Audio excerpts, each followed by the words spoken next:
So as I said previously, I feel that this clip and the previous one work hand in hand um, to the something goes wrong audio voiceover, which I've chosen to use.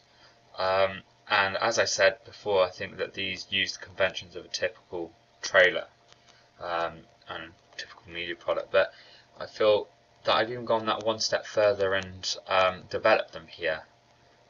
So how have I done that? I have watched a previous trailer, The Boat That Rocked, and as I stated that you have the music cuts out and then you get a bit of dialogue and then a new track cuts in. What I've decided to do is add what I call a record scratch.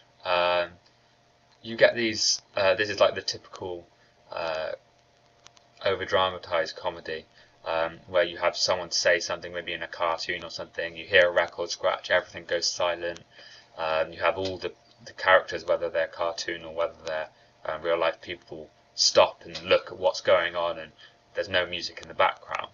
And I decided to use this in my clip, and I feel that I developed it from having no record scratch, such as in the Boat That Rocked trailer, to adding one in, and I think they work well. The record scratch cuts out the music, and you are followed by an image of Jennifer Reeves looking quite dormant. Her facial expression is almost not there.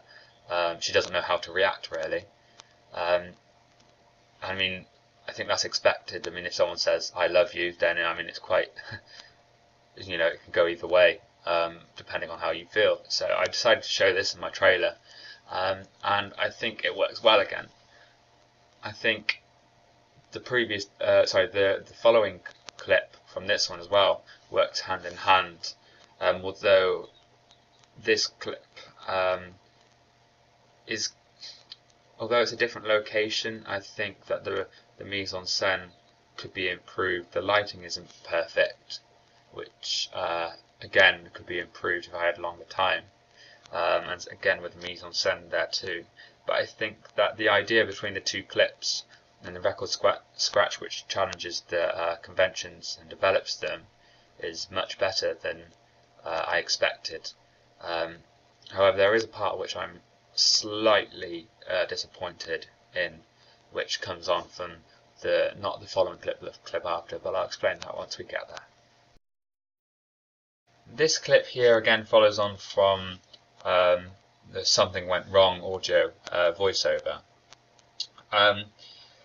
It's the same location as the previous clip, in a field.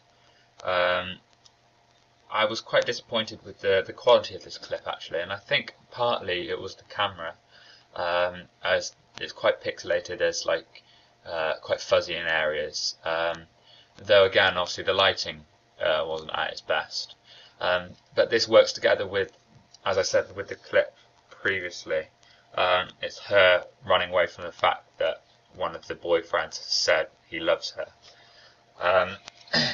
and I mean, I really can't really describe much about this clip. It really speaks for itself. This is meant to be a bit of a comedy clip, again to emphasise the genre, though I'm not really sure if I've really pulled this one off perfectly. I think that it's the great idea with the record scratch, which challenges the conventions of a normal a trailer. Though I think that something else is needed there.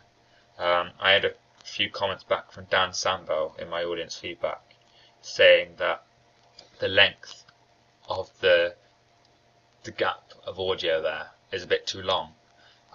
Maybe I should even take out this clip altogether. Though I feel that I think it's not needed, but I think it being there shows what potential the clip or the idea has. It just needs to be developed a bit more, and I think if this was professionally made, there would be ways to maybe add in a different voiceover or something, or maybe a start of the audio track here. But overall I think the idea is good, it just hasn't been executed perfectly. Given a bit more time, I think that I'll be able to go back over it and rework it, re-edit it, and see where I go from there, really. Now this clip which follows on is the typical love scene, I really think. We have Jennifer Reeves there looking into a sunset. To be fair, I think that the actual lighting was pretty much perfect for this.